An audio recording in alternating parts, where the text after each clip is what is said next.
the masks we wear also have a defensive element to them. And for change to happen, there has to be a kind of letting down of some of those defenses. So for us to ask our clients to go there, we kind of have to go there ourselves.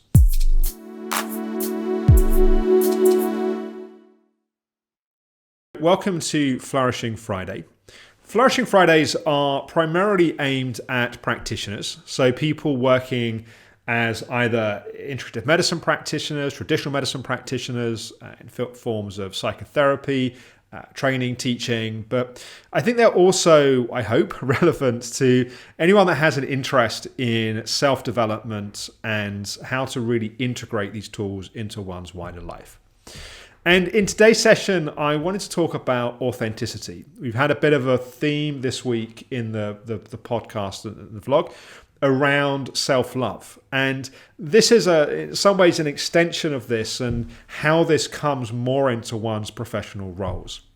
So I'm a great believer that working as a practitioner, particularly working as a practitioner in the psychology field, being real, being authentic, being yourself is immensely important.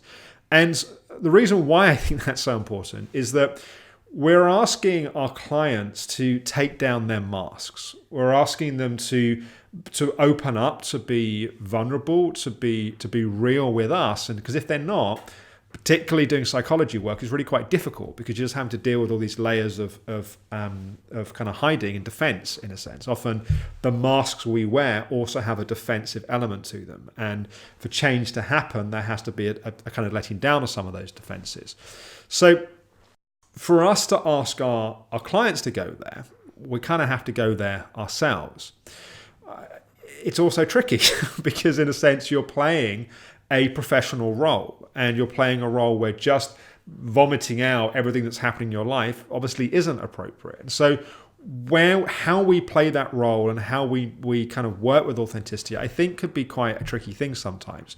I remember early in my career as a practitioner, back right at the start of the Optimum Health Clinic, I'd spent about 12, 18 months as an apprentice with my teacher, and I set up my own clinic.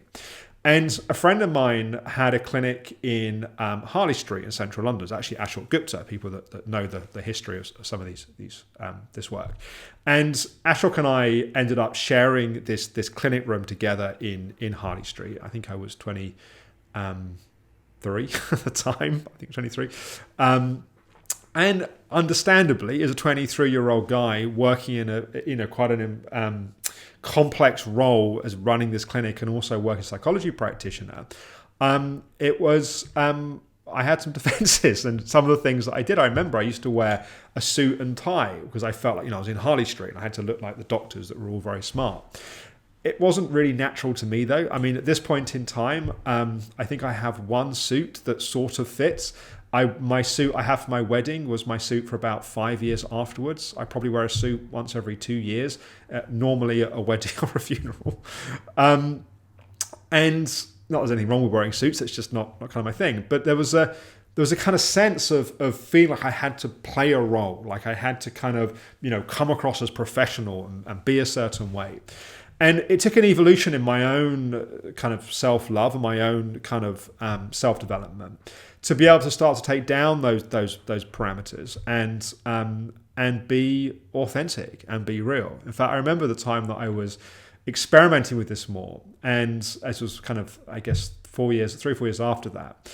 And I went for a phase of I liked wearing stripy jumpers. So I used to wear, in fact, I think there's probably some OHC videos going back years ago, right at the start of our YouTube channel, but wearing kind of jeans and t-shirt and kind of, stripy jumpers. And I remember Shirley Conrad saying to me once, I went and did a in-person consultation with her, and I can talk about it because she wrote the foreword to my book. So I feel free to talk about our therapeutic relationship a little bit.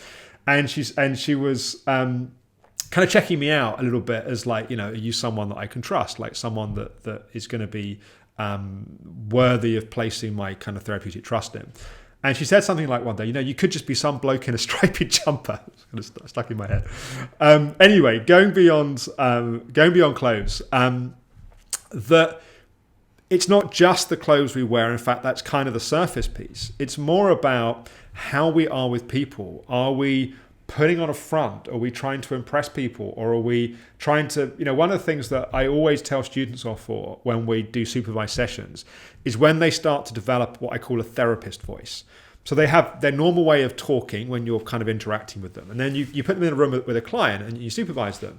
And they start talking differently. It's like they think that to be a therapist, I have to talk in this really slow and really compassionate way.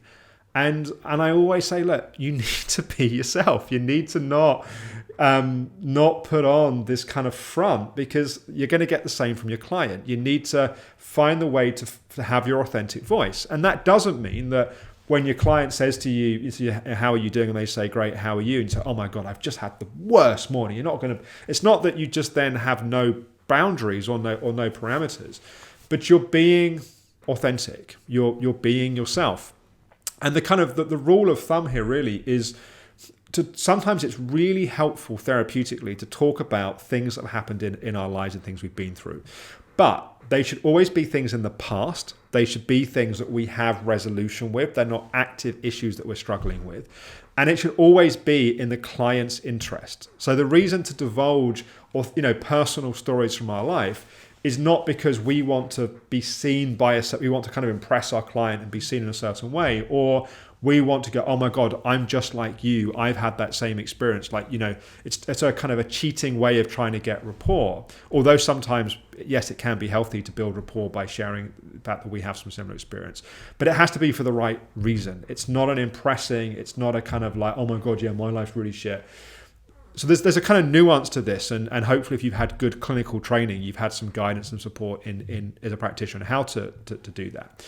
But I think really the point that I'm making here is maybe I should have framed this at the start, is a counterpoint against what I often see in the psychotherapy world, which is this kind of everyone has to be in this very professional kind of rigid kind of role of I'm the therapist, you're the client, the wisdom's here, the problem's over here, and that kind of guarded boundary thing. In fact, if you read some of the early Freudian books, I mean, they're kind of bonkers. It's like things like I'm not exaggerating, and I wish I could remember all the details of this, but I remember reading in one book, things like you can only shake the client's hand twice in a therapeutic relationship, once at the start and once when they finish sessions. That you can't have any personal effects in your office. And if they ask you anything about yourself, like did you have a nice holiday, you basically can't answer. There has to be a completely blank mirror. And I get, there's a whole history where Freudian comes from, what it was created in reaction to, and there's some great ideas. In fact, the way we conceptualize the inner critic or the superego was born out of some of Freud's work. So I'm not just beating up on Freud and psychoanalysis, but that kind of total giving nothing of ourselves when we're asking the clients to give everything of themselves, I think it's not fair. And yet, there have to be boundaries, but I think that the trick is being as authentic as we can. I personally have found it immensely helpful that some of the clients I work with have read my first book, and they know that I've been on the journey that perhaps they're going on. My second book, which hopefully will come out next year, is very similar in style. It's autobiographical. It's a bit more structured as a kind of teaching memoir. But again, a very deliberate kind of ploy to go, do you know what? We're all messed up. In fact, I wanted to call that book before I was talked down by my more sensible wife. I wanted to call it "We're All Fucked Up," because my belief is we're all fucked up, but no one talks about the fact that we're all fucked up, and that becomes the biggest source of people being fucked up in a sense.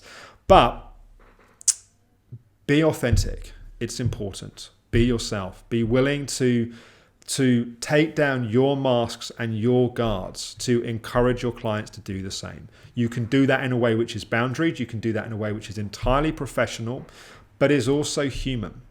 And I think you'll find that your clients will go much deeper with you as a result. They will trust you more. You will have much more effortless rapport. You won't have to use kind of therapeutic tricks to build rapport. You just will have rapport. And it's also much more satisfying because you don't feel like you're spending the day performing or playing a role. You are just being yourself. And that's it's much easier way. It's a much easier way to exist.